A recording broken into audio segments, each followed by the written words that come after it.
अस्सलाम वालेकुम dear students. आज की वीडियो के अंदर हमने 10वीं क्लास के 11वें चैप्टर में से हमने जितनी भी बोर्ड के अंदर मारूजियाँ आती हैं उनकी हमने स्टडी करनी है। तो इन्हीं मारूजियों में से लाजमी मारूजी बनेगी जो बोर्ड में आएगी, इंशाल्लाह आप देखेंगे इन्हीं मारूजियों में से होगी।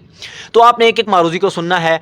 अब पहली मारूजी की बात की जाए, इंसान के जिस्म का दर्जा हरारत जो है कितना रहता है, आपको पता है 37 डिग्री सेंटीग्रेड है जो हमारी बॉडी के अंदर जो है टेम्परेचर बरकरार रहता है, वो कितना होता है 37 डिग्री सेंटीग्रेड।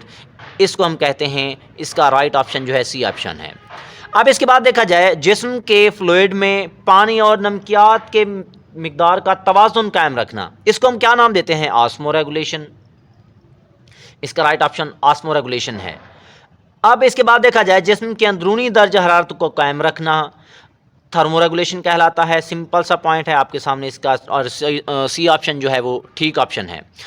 अब कैल्शियम ऑक्सलेट किस में पाया जाता है? टमाटर के अंदर। टमाटर के अंदर जो है क्या पाया जाता है? कैल्शियम ऑक्सलेट पाया जाता है। पत्ते गिराने के दौरान बेकार मादों का अखराज एक सानवी अमल है। ये आपकी टेक्स्ट बुक के अंदर एक छोटा सा डब्बा बना हुआ है, उसी के अंदर ये मारूजी ठहरी हुई है। अब नेक्स्ट मारूजी की बात की जाए, गम्स। ये जो गम्स होते हैं वो किकर के दरख्तों से हासिल होते हैं। इसका राइट ऑप्शन बी ऑप्शन है। म्यूसिलेज कहाँ से निकलता है? तो आपको पता होना चाहिए, भिंडी और तूरी से जो है म्यूसिलेज निकलता है। रीजन्स कहाँ से निकलते हैं? ये कोनीफर से निकलते हैं। लेटेक्स कहाँ से निकलता है? ये रबड़ से निकलता है। हाइड्रोफाइट्स की मिसाल क्या है? कंवल है, क्योंकि कंवल जो है वो ज़्यादा पानी की मौजूदगी में होता है। इस वजह से जो भी पौधे जो ताज़ा पानी में रहते हैं वो हाइड्रोफाइट्स कहलाते हैं। कंवल भी ताज़ा पानी में पाया जाता है, इसको हम क्या नाम देते हैं? ये हाइड्रोफाइट्स की मिसाल है। इसी तरह बात की जाए ज़ीरोफाइट्स की मिसाल, कैक्टस, कैक्टाई का पौधा, मतलब पानी की शदीद कमी का सामना करना पड़ता है उस पौधे को, इस वजह से उसको हम नाम देते हैं किस चीज़ का? कि ये ज़ीरोफाइट की मिसाल है, क्योंकि ज़ीरोफाइट्स ऐसे पौधे होते हैं जो खुश्की वाले माहौल में रहते हैं। हीलोफाइट्स आपको पता होना चाहिए, समंदर में पाए जाते हैं, मतलब सॉरी नमकियात वाले माहौल में, और वो माहौल कौन सा होगा? समंदरी माहौल होगा। इसी वजह से हीलोफाइट्स की मिसाल क्या है? समंदरी घास है, और समंदरी घास ही को हम क्या कहते हैं कि ये किस चीज़ की मिसाल है? हीलोफाइट्स की। अब ये जो जितनी मारूजियाँ हैं आप लोगों ने एज इट जहन में रखनी है, और इंशाल्लाह आप देखेंगे पेपर में इन्हीं में से आएंगी। अब एक और मारूजी की अगर हम बात करें, इसके अलावा अगर हम बात करें कि हमारी जल्द कितनी तहों पर मुश्तमिल होती है, तो वो दो तहें हैं, डर्मिस और एपिडर्मिस। गुर्दे की लंबाई 10 सेंटीमीटर होती है, चौड़ाई 5 सेंटीमीटर होती है, मोटाई 4 सेंटीमीटर होती है। गुर्दे का वज़न 120 ग्राम होता है, और यूरेटर की बुनियाद क्या है? रेनल पेल्विस है। अब इसका क्या मतलब है? आप लोगों ने देखा होगा, इस तरीके से हमारे पास गुर्दा होता है ऐसे, और यहाँ से नाली निकलती है ऐसे, दूसरा गुर्दा साइड पे होगा, ऐसे नाली निकलेगी। इस जगह को हम कहते हैं, ये वाली नाली यूरेटर है, और ये वाली जगह रेनल पेल्विस कहलाती है, और यही बुनियाद है किस चीज़ की? इस यूरेटर की। इसी वजह से हम नाम देते हैं कि यूरेटर की बुनियाद क्या है? रेनल पेल्विस है। अब गुर्दे की फैलियाती इकाई हम किसको कहते हैं? नेफ्रॉन को कहते हैं। अब हर गुर्दे के अंदर तकरीबन 10 लाख से ज़्यादा नेफ्रॉन पाए जाते हैं। बहुत सारे नेफ्रॉन के आखिरी बालदार हिस्से जिस चीज़ में खुलते हैं, जिस डक्ट में खुलते हैं, जिस नाली में खुलते हैं, उसको हम नाम देते हैं कलेक्टिंग डक्ट का। अब इसके बाद अगर हम बात करें, ग्लोमेरुलस के फिल्ट्रेट का तकरीबन 99% मवाद को दोबारा जज़्ब किया जाता है। आप लोगों ने ये पढ़ा होगा गुर्दे के फेल के अंदर कि वहाँ पे जब पेशाब बन रहा होता है तो ग्लोमेरुलस के अंदर जो फिल्ट्रेट बनता है उसका तकरीबन 99% हिस्सा दोबारा जज़्ब कर लिया जाता है, ताकि जो अहम चीज़ें हैं जो पेशाब से बाहर निकल जानी थी उनको एब्ज़ॉर्ब किया जाए, और एक्स्ट्रा चीज़ें फालतू मवाद को पेशाब की सूरत में बाहर खारिज किया जाए। इसका राइट ऑप्शन डी ऑप्शन है। औसतन एक बालिग में रोज़ाना पेशाब बनने का हुज्म कितना होता है? 1.4 लीटर। ये मारूजी है। अब खून की नॉर्मल पीएच कितनी होती है? 7.35 से लेकर 7.45 तक। ये इसका राइट ऑप्शन है किस चीज़ का? 114वीं मारूजी का। तो आप लोग एज इट ऐसे ही याद करेंगे, इंशाल्लाह आप लोगों के नंबर नहीं कटेंगे। इसके अलावा अगर हम और मारूजी की बात करें, हमारे पास जो है और मारूजी है कि ज़्यादा पानी पीने से तकरीबन कितना % पत्थरी जो है वो यूरिनरी सिस्टम से گزر سکتی ہے، اس کو آپ مطلب پتھری کو ختم کر سکتے ہو۔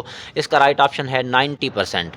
جتنا زیادہ پانی پیتے جائیں گے تو 90% چانسز ہوتے ہیں کہ پتھری جو ہے وہ باہر خارج ہو سکتی ہے۔ اس کے بعد دیکھا جائے عطیہ کیے گئے گردے کی اوسط عمر 10 سے 15 سال ہوتی ہے، یہ آپ کی بک میں لکھا ہوا ہے۔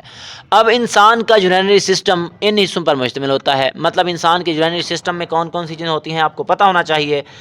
گردے ہوتے ہیں، اس کے بعد یوریٹرز، اس کے بعد یورینری بلیڈر، اس کے بعد یوریتھرا۔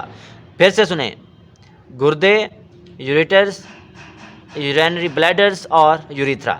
اس کے بعد اگر ہم بات کریں کون سا آرگن خون کو فلٹر کرنے کا ذمہ دار ہے، اب خون کو فلٹر کرنے کے لیے گردہ استعمال ہوتا ہے کیونکہ یہ پیشاب بناتا ہے۔